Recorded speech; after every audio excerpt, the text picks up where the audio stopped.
Manchester Bangladesh অ্যাসোসিয়েশনের উদ্যোগে doctor রূপা হক এমপিকে সংবর্ধনার আয়োজন করা হয় জিএমবিএর হলরুমে বৃহস্পতিবার।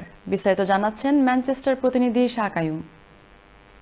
ডাক্তার রূপা হক এমপিকে সম্বর্ধনার পাশাপাশি ম্যানচেস্টারের বিভিন্ন কমিউনিটির কাজের স্বীকৃতি হিসেবে জিএমবিএর পক্ষ থেকে ক্রেস্ট তুলে দেন আগত অতিথিরা। নর্থ ইংল্যান্ডের আশেপাশের শহর থেকে সকল শ্রেণী পেশার মানুষ উপস্থিত ছিলেন। এই দেশে বাংলাদেশের রাজনীতি না করে ব্রিটেনের রাজনীতিতে সম্পৃক্ত হওয়ার আহ্বান জানান আগত বক্তারা।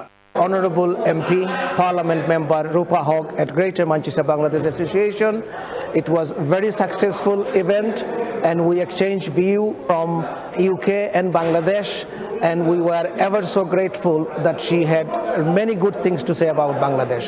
জিএমবিএর চেয়ারম্যান মান্নান খানের সভাপতিত্বে ও ডিএন কুরেশির পরিচালনায় বিশেষ অতিথি ছিলেন ম্যানচেস্টারস্থ সহকারী হাইকমিশনার জুবায়েদ হোসেন, ম্যানচেস্টার বিমানের ম্যানেজার আনিসুজ্জামান, বুলবুল আমিন, আব্দুল নাসের ওহাব।